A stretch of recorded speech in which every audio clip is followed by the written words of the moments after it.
I think the goals at the beginning were to train women as volunteers within the hospital to help the patients and all the out clinics and pay for them.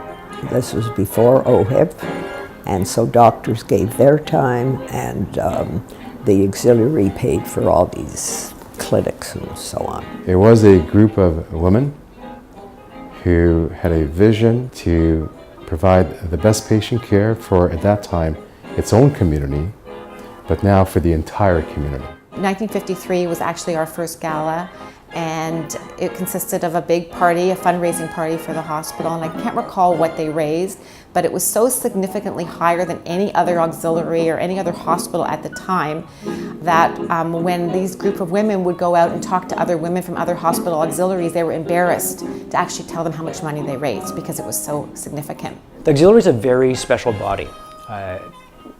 Women who are members of the auxiliary are usually members for a lifetime. That sets us apart from any other organization. We're so very fortunate to have the auxiliary here at Mount Sinai. I think the most important experience that I've had is the establishment of the Marvell Koffler Breast Center. Today, that breast center sees over 35,000 women. The funding provided by the Women's Auxiliary has allowed us to be world leaders in our research area. The support from the auxiliary has been tremendously important. It's allowed us to be more flexible in the sort of projects we go after, and perhaps more innovative because we can tackle more riskier, high-impact projects. In addition, it also helps us with the kind of work that we do with families.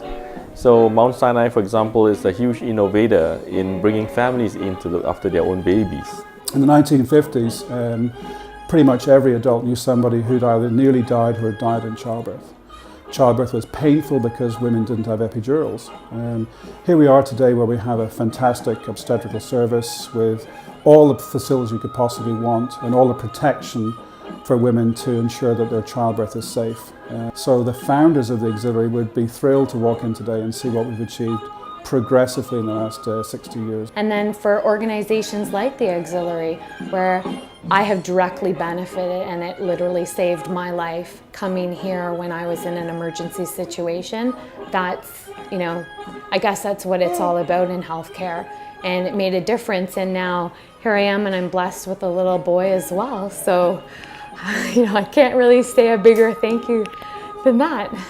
I think it's fantastic that all these young people are coming up and they keep raising more and more money every year, and I just think that Mount Sinai is absolutely wonderful. It's incredible that there's women of all ages that bond together and are empowered together to make a change. The experience has taught me a lot, given me great deal of pleasure, met many nice friends, and enjoyed being a part of it. Thanks so much to all the great women who work so hard on the Mount Sinai Auxiliary Committee. This city just wouldn't be the same without you. To everybody that's here this evening, we're happy to have you here and thank you for supporting us. And I'm just delighted to say happy birthday and to share this warm moment. Happy 60th birthday, everyone. Happy 60th birthday, Auxiliary. On behalf of all the high-risk obstetricians at the hospital, we're delighted to wish the auxiliary a happy 60th birthday. Happy birthday to the auxiliary. Happy birthday to the auxiliary on their 60th anniversary.